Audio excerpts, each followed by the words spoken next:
Yung tinatanong mo kanina? Anong laman ng Anong ng laman? vlogs? About po Podcast. love, life struggles, then yung mga Podcast. trending topics po usually. About love? Halimbawa, bibigyan mo ng advice si Kim Chu about love. Yeah. Ano ba yung mga dapat niyang gawin para ma-meet niya yung tamang guy na yun? Makinig Sige ka. nga. ba? Hello, Maria Francesca. May problema kasi ako. Hinahanap ko talaga si Mr. Right. Oh. Right? Paano ba yun? Bawal Siguro, ba lumabas? Ano? Pinahanap mo kasi si Mr. Right nasa left.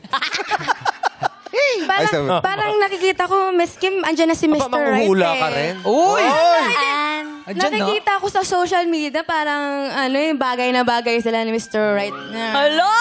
Ay! Ikaw nga ba si Mr. Right? Ikaw nga ba love of my life? Ikaw nga ba ang icing Si Mr. Right, abangan natin yan sa March 26. Yeah. Grabe siya pala talaga. Ganun yun. Kaya pala, pag nagpipicture kayo, lagi siya nasa kanan, ha? Yes. Diyan si Mr. Right.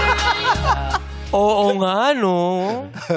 Makinig ka, sinabi niya. Oo. Ano pang mga advice? Feeling ko, hindi ko na kailangan mag-advise kasi nakikita ko parang Okay naman. Jackie. sobrang love ka na ni Mr. Right. Sobrang love ka daw ni nakikita ko Mr. eh. Right. Inunubin ako talaga yan. Ay, sige, sige. 90. Oh, si Kim Chu kasi meron ng Mr. Right. Halimbawa, Grabe naman meron na. Ah? Sapatan. Sapatan lang. Sapatan. Tapat lang. Sapat lang.